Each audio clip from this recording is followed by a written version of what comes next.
Hi, I'm Dr. K, and in this video, I'm going to talk about 7 healthy foods that could be sabotaging your weight loss. And number 7 might be a little controversial. As you may or may not know, I run a weight loss clinic where I specialize in helping women over 40 to lose weight once and for all by changing their relationship with food. And if you haven't already, please subscribe so you can get more weight loss tips from me. So let's get started. Number 1. Something I often hear clients saying is, I had that ice cream, but don't worry, it was low fat. And yes, sometimes the low-fat version of something is pumped full of sugar. But the main issue I've found with low-fat foods is something called the health halo, which applies to many of the things I'll mention in this video. The health halo is where you think something is healthy, and so you end up eating more of it.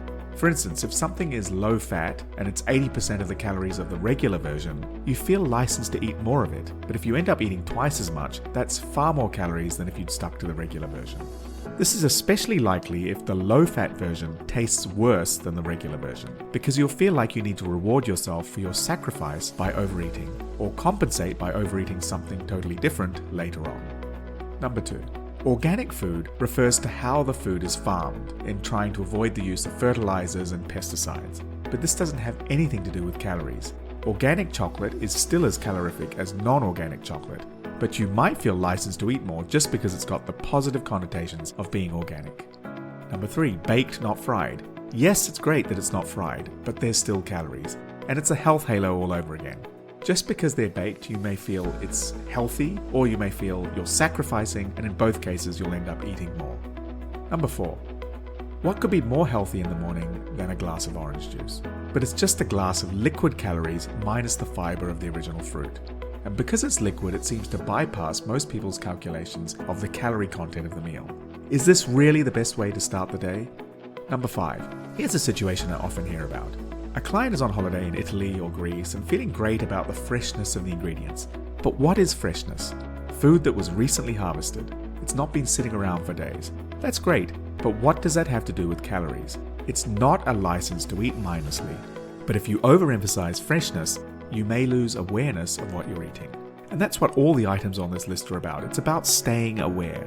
When you associate healthy or positive attributes to certain foods, you create a mist of confusion where you suspend awareness and have your decisions warped by the health claim, instead of asking, do I want to eat this or is it worth it? And to find out more about how increasing awareness can help you to naturally manage your eating and your weight, check out my free course. The link is in the description below. Number 6. Low carb is certainly more popular these days than low fat, but is it any better?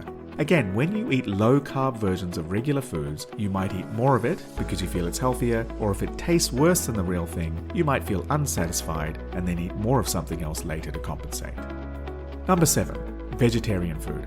I know a fair few vegetarians, and many are not the pillars of superior health that you'd normally associate with a supposedly healthy lifestyle. Many use cheese to compensate for the lack of meat in their diet, and cheese is of course very high in calories. Some vegetarians may also rely heavily on processed and convenience foods because they assume that they're healthy simply because they're plant-based. And many of these processed vegetarian products like veggie burgers, frozen meals, meat substitutes can be high in unhealthy additives, preservatives and sodium. But as with some of the other items on this list, simply the fact that you believe that being vegetarian is healthy may cause you to overeat or feel unsatisfied and then overeat on other things later to compensate. So what's your experience with these types of foods? Have you sometimes fallen for the health halo? Let me know in the comments below. So that's it. If you enjoyed this video, you may also enjoy this video about 12 surprising tips to boost your motivation. I'll see you next time.